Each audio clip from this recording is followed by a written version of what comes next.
Netflix like released their 2023 Sizzle reel. Tyler, you mentioned like it's kind of bangs. It's not a bad. No, their Sizzle reels always bang. I remember. I think the first one they ever released, unless I just didn't see any before, was like 2021. I feel like the first I can remember was the Don't Look Up one when they had that. And I remember I think they released it during the Super Bowl, so I was like, damn, because I remember my friend and I my roommate and I at the time were watching it. And we were just like watching the Super Bowl, and that came on because like Netflix, like they've always had Netflix original movies, but really, these last couple of years have been when they're cranking out dozens a year.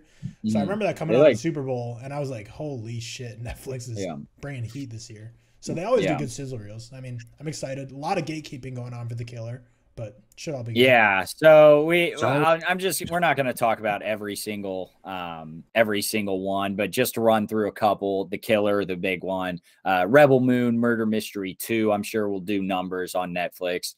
Damsel, Heart of Stone, Extraction 2, Pain, Hustlers, Lift, and then a whole lot more. Are there any of those that you guys want to talk about?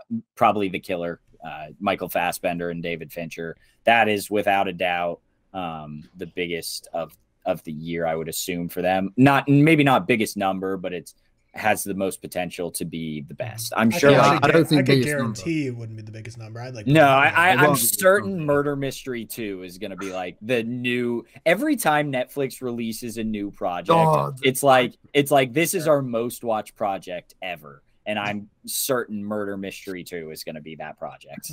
I believe it though. I don't. I think they're lying every time, man. No, people watch them. I believe it. That's such a family movie night. Don't know what to throw on. Netflix Adam Sandler, Jennifer Aniston. No, I'm not saying for I might believe it for Murder Mystery 2, but some of the things I can't name off the top of my head right now. Some of the things they throw out, I'm like, I don't believe that. Isn't Tilda Swinton in The Killer as well? I think she is. Is she? Yes. I don't know a ton about she's been in so many films. She's great. Yeah, it's based on I'm almost positive it's based on a French graphic novel, which isn't that the cover thing on Letterboxd? Yeah, that's like the current Letterboxd poster that they're using. So I plan on reading it, but David Fincher and Michael Fassbender, that's a match made in heaven. That's Scorsese and Leo right there. That's just Michael Fassbender needs it too. What's weird though? Correct me if I'm wrong. Okay. Going back to The Killer, not doing the numbers on Netflix that we would expect a David Fincher, Michael Fassbender movie to do. Michael Fassbender is not a household name. No, he really isn't.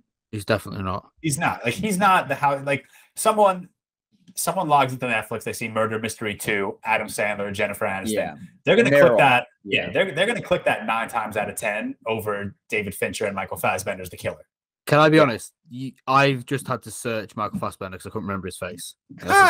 And I watch how many films? Well, I haven't actually watched him that much, so I will have a little. So you haven't watched X-Men? I just want to go through Michael Fassbender's filmography because his last however many movies are X-Men: Dark Phoenix, stinker. The Snowman, I've heard it's a stinker. Alien Covenant, stinker. Song to Song, I don't know. Assassin's Creed, stinker. Trespass. Prometheus, not a stinker. I will say that. Facts. Prometheus. Okay, I'm not dickhead. I'm not there yet. I feel like you're gonna say it. X-Men Apocalypse, stinker. Steve Jobs, great. Should have won the Oscar. Should have won the Oscar for Steve Jobs. Really should have. Macbeth. Who won that year for? Prometheus is back when he was doing good movies. I would have gotten there. I just wanted to get my Prometheus because it gets a lot of hate, and I like that film. Prometheus does. All right, yeah, that's fine. 12 Years a Slave's great. X-Men: Days of Future Past is great. And then Steve Jobs is great. But then also Shame is really good. First Class I think is really good. Fish Tank. He's in Glorious Bastards, obviously great. God, he just kind of, I don't know, kind of dropped. I feel like. Yeah, he's kind of weird in a weird place where I've noticed his drop, which most people I wouldn't say I noticed. I feel like Christian Bale's kind of on that train though. Yo, stop it. What's Christian Bale? The pale blue eye is not Dark Phoenix. No, it's not a stinker. But it's Amsterdam stinker. Fair. I think he's on a train of not as great movies. So God, he makes he picks. I take that back because he wasn't in a. I take that back because he wasn't in a movie for 3 years, but So 2022 stinkers, Thor: Love and Thunder in Amsterdam. Pale Blue Eye, technically 2022 / this year. It's fine. But then Ford v Ferrari. Did we just hear Cam Walsh 27 call Thor: Love and Thunder a stinker? Kind of a stinker. Bro, don't you have it at 3.5 or a 4 or something? This is what I mean about your rating system. I have it at a 3. So I guess I have it. That's like a 6 out of 10. Okay. Maybe it's not a stinker. That's a good. I take it back, man. I take it back.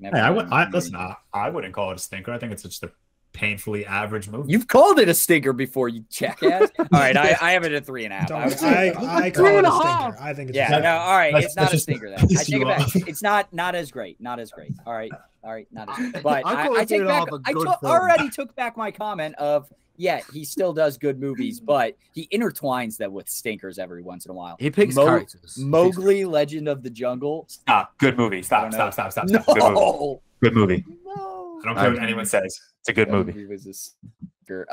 Yeah, it doesn't matter. We don't have to get into his filmography.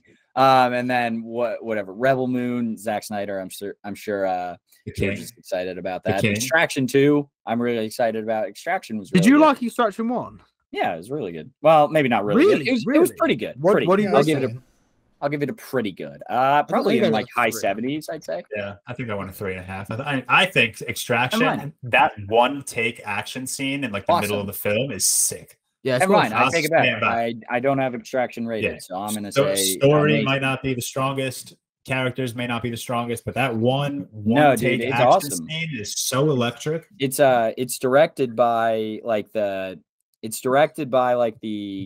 stunt guy from like Captain America: The Winter Soldier. And so that's what he does. He directs stunts. Is he doing the second one as well? Yeah, I'm pretty sure. I think they're both coming back. I'm not gonna look it up. We're already spending way too much time on this, but I think so.